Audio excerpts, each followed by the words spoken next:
শহরের কসম কি খাবো না ওয়া আনতা হিল্লুম বিহাযাল বালাদ। আল্লাহ বলছেন বন্ধু হে হাবিব আপনি মক্কায় অবস্থান করছেন আর আমি আল্লাহ মক্কার কসম খাবো না, এটা হতে পারে না। ভাইরা আমার বাবা জিরা, আল্লাহ পাক বলছেন মা কানাল্লাহু লিউআযিবাহুম ওয়া আনতা ফীহিম। আমার আল্লাহ পাক বলেন হাবিব আপনি উম্মতের মাঝে থাকবেন আর আমি আল্লাহ আপনার উম্মতকে বানর বানাবো, শুকর বানাবো, বড় বড় আযাব নাযিল করব, এটা হতে পারে না। আরো জোরে বলুন।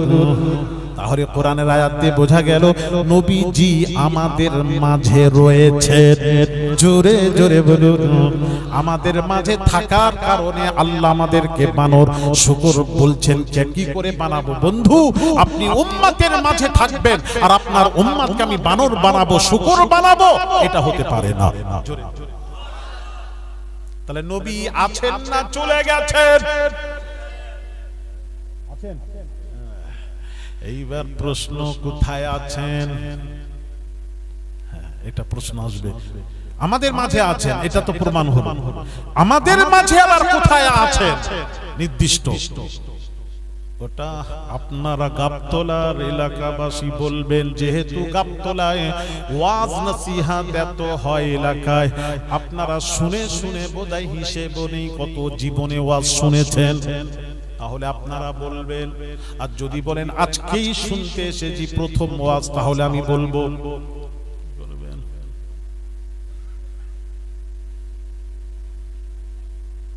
আবার আমি কি বললাম বুঝতে পারলেন না? যদি প্রথম ওয়াজ শুনতে আসেন তাহলে আমি বলবো, কোনো প্রশ্ন নেই।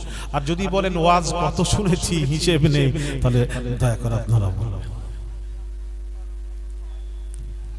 তাহলে আমাকে আনোনি কেন?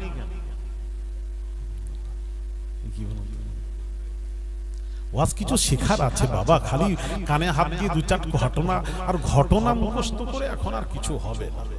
এখন আমাদেরকে বোঝাতে হবে ঈমান থেকে নষ্ট হয়ে যাচ্ছে, দূরে সরে যাচ্ছে, সরিয়ে দেওয়া হচ্ছে, রাসূল থেকে দূরে সরানো হচ্ছে, এগুলি বোঝাতে হবে না? কোরআন হাদিস থেকে সবকিছু কোরআন হাদিসে আছে, আপনি বলুন, মানুষকে তুলে ধরুন, সঠিকটা তুলে ধরুন। আমি তো বড় বড় বাংলাদেশে যখন বলি, বড় বড় আলিম ওলামা মুহাদ্দিস মুফাসসির বসে থাকে, আমার ওয়াজ কথা শোনা, বলে হুজুর আপনি যেসব কথা বলেন আমরাও পাই না। আমি পাবেন কোথায়? সমুদ্রের তল দেশে গেলে পাবেন, আপনারা তো পৌঁছান না তল দেশে।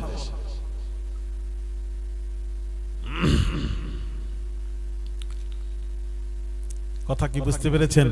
এখন প্রশ্ন হলো আমাদের মাঝে আছেন, এটা তো হয়ে গেল, কোরআন থেকে প্রমাণ করিয়েছি, কোরআনের আয়াত রেকর্ডিং হচ্ছে। হ্যাঁ, আমি গল্প টল্প বলি না বাবু, যে রেকর্ডিং হচ্ছে, কোরআন হাদিসের ওয়াজ করি,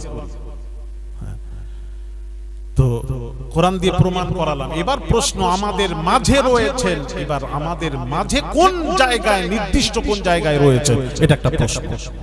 এটা আমি খুঁজছি, ইনশাআল্লাহ পেলে আপনাদের সামনে তুলে ধরব, ইনশাআল্লাহ মনে করবেন। এই জন্য আমরা, কথা বুঝতে পেরেছেন, এই জন্য আমরা বেঁচে যাচ্ছি, না হলে আমরা ধ্বংস হয়ে যেতাম, বরবাদ হয়ে যেতাম। তাহলে বোঝা গেল আমাদের নবী যাননি, আমাদের নবী আছেন। আমাদের নবী আছেন না চলে গেছে? একটু জোরে বলুন। কি বলে? নবীর মৃত্যু কেমন জানেন? কোরআন, তুমি তো বললে কুল্লু নাফসিন যায়িকাতুল মাউত, ঠিক আছে, মাথায় রাখলাম কোরআন। আমি কোরআনকে নিয়ে বিভেদ সৃষ্টি করছি না, আমি বোঝাতে চাচ্ছি কোরআন কুল্লু নাফসিন যায়িকাতুল মাউত, প্রত্যেক জানদারকে মৃত্যুর স্বাদ একদিন না একদিন গ্রহণ করতে হবে, মাথায় রাখলাম। তো আপনি এটা দিয়ে কি প্রমাণ করাচ্ছেন? নবীও মরে গেছেন, আমরা যেমন মরে যাই, রাসূলও মরে গেছেন, মাটির সাথে মিশে গেছেন, কুল্লু খালাস। আমি বলবো না, আমাদের মৃত্যু নবীর মৃত্যু এক নয়। এখন এক মুফতি সাহেব আমাকে বলছেন এক নয়, এটা তো আপনাদের বাড়াবাড়ি। আপনারা বলছেন এক নয়, আপনি যে বললেন নবীর মৃত্যু আমাদের মৃত্যু এক নয়, ওটা আপনি প্রমাণ করান। আমি হ্যাঁ প্রমাণ করাবো, বসুন। আমি বললাম মুফতি সাহেব শুনুন, আল্লাহ কোরআনে বলেছেন ইন্নাকা, আমিও কোরআন থেকে প্রমাণ করাচ্ছি, ইন্নাকা মাইয়িতুন ওয়া ইন্নাহুম মাইয়িতুন। আল্লাহ পাক বলছেন হে নবী আপনিও মৃত্যু মুখে পতিত হবেন, আপনিও ইন্তেকাল করবেন, তবে ওয়া ইন্নাহুম মাইয়িতুন, বাকি সকলেই মরবে, তবে সকলের মৃত্যু থেকে আমি আল্লাহ হাবিব আপনার মৃত্যুকে আলাদা করে দিয়েছি। জোরে জোরে কোরআন, ওটা বলুন আপনি আলাদা করেছেন, পার্থক্য আছে ওটা বলুন। আমি এটাই বোঝাতে চাচ্ছি, আপনি এটা বলুন, স্বীকার করুন। গরমি রোজে মাহশর सताएगी क्या, गर्मी रोज़े महशर सताएगी क्या, हमको नारे जहन्नुम जलाएगी क्या, पूरे कुरान ही एक आयत साहिब हर मुसलमान के सीने में मौजूद है। अल्लाहुम्मा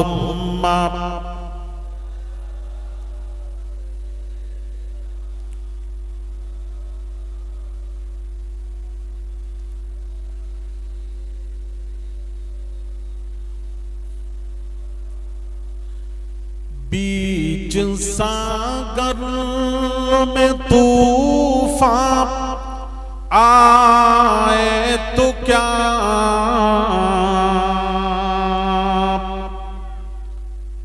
बीच सागर में तूफान आए तो क्या, कश्ती-ए दीन हक को डुबाएगी क्या, डूब सकता नहीं ये सफीना मेरा,